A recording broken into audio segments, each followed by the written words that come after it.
ఎన్నిసార్లు నివాళులు అర్పిస్తున్నారు? శివశంకర్ గారు, మీ యునైటెడ్ పూలే ఫ్రంట్ కు బీఆర్ఎస్ కు సంబంధం ఉంటుందా ఉండదా? ఓన్లీ జాగృతి అనుబంధమా? తెలంగాణ జాగృతి సంస్థకు అనుబంధం ఉంటుందండి క్లియర్ గా. ఎందుకంటే కల్వకుంట్ల కవిత గారి నాయకత్వంలో యూపీఎఫ్ అనేది పొడి పోసుకుంది. అసలు మీరు తెలంగాణ జాగృత భారత జాగృత బ్రదర్? తెలంగాణ జాగృతి కాదమ్మా, యూపీఎఫ్ యూనిట్ పూలే పెట్టామా తల్లి. మాకు ఇప్పటి వరకు రాష్ట్రంలో 70 కుల సంఘాల ప్రజాప్రతినిధులు రాష్ట్ర అధ్యక్షులతో పాటు ఒక సమూహంతో ఏర్పడి రాష్ట్ర వ్యాప్తంగా జిల్లాల వారికి మీటింగ్లు, సభలు, సమావేశాలతో ఏర్పడిన సంస్థకి అంత ఈజీ కాదు మీరు అనుకున్నట్టుగా.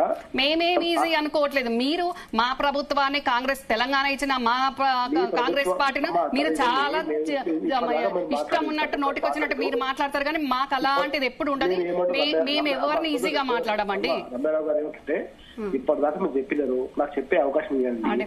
ఒక 2-3 విషయాలు మీరు మాట్లాడుతున్నప్పుడు, ఇప్పటి వరకు కవితమ్మ గారు లాలూచి కోసం పనిచేసే వ్యక్తిత్వం కాదని తను తెలంగాణ రాష్ట్రంలో తన మహిళ ఏమంటారు ఒక అగ్నిగుండంగా మనం భావించుకోవాలి. ఎందుకంటే తెలంగాణ రాష్ట్ర ఏర్పాటులో ఆనాటి నుంచి నేటి వరకు కూడా మహిళల ప్రజాస్వామ్యంలో భాగస్వామ్యం చేసే పెద్ద పాత్ర వహించారు. అలాంటి మహానాయకురాలు ఈ రోజు కూడా మీరు ఏ రోజు కాంగ్రెస్ పార్టీ గత మీరు చెప్తున్నట్టు పాల గురించి పాలించినటువంటి 70 సంవత్సరాల పాలిస్తులు ఏనాడు కౌలకు మాట్లాడలే. తెలంగాణ రాష్ట్రం కొరియాని పలుతుంది, బతుకమ్మని కూడా చేయలేదు. అలాంటి వాళ్ళ కూడా కొరియా అంటారు ఈ వెనక్కి తీసినటువంటి సంస్కృత సాంప్రదాయాలకు కవితమ్మ గారు మాట్లాడడం కూర్చోడం. అంటే కాంగ్రెస్ పార్టీ ముఖ్యమంత్రి గారు ఈ రోజు కూడా గన్ పాల్గొనడం సంతోషమే, కానీ ఏ ఒక్క రోజు కూడా జై తెలంగాణ మాట్లాడిన వ్యక్తి, తెలంగాణ ఉద్యమకారులకు జరుగుతున్న వ్యక్తి మహానాయకుడు, ఆయన గురించి మాట్లాడుతుంది. కవితమ్మ గారికి పోల్చాల్సిన అవసరం లేదు. కవి ఇంకోటి చెప్తారు, సంబంధాలు కూడా రాజకీయ సంబంధాలు కావచ్చు, వ్యాపారం. తెలంగాణ అని మా పేటెంట్ అన్న మీరు 10 సంవత్సరాల మీ పాలనలో ఎంతమందిని సన్మానించుకున్నారు? ఎంతమంది బహుజన బిడ్డలకు అవకాశం ఇచ్చిండ్రు? ఎంతమందిని అవమానపరిచారు? ఇప్పుడు మీరు ఎంతసేపు జై తెలంగాణ అనలేదు, జై తెలంగాణ అనలేదు అని ఎంతసేపు మా ముఖ్యమంత్రి గారిని విమర్శిస్తారు ఎందుకండి? బీఆర్ఎస్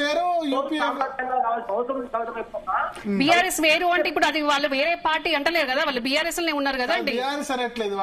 అనట్లేదు 2 గజ సిద్ధాంతం లాగా మాట్లాడుతున్నారండి. కేసీఆర్ మా నాయకుడు అంటున్నారు కదా, కేసీఆర్ మా నాయకుడు అన్నప్పుడు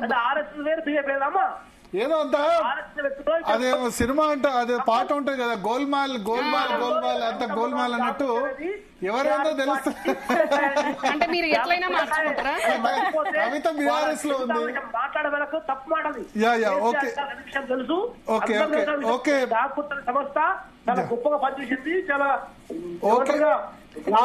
సంస్థను అనట్లేదు బ్రదర్. మీరు ఈ రోజు కవి సమ్మేళనంలో మీ నాయకురాలు మాట్లాడిన మాటలకు మేము అభ్యంతరం వ్యక్తం చేస్తున్నాము అంతే తప్ప మీ సంస్థను మేము అవమానపరచట్లేదు.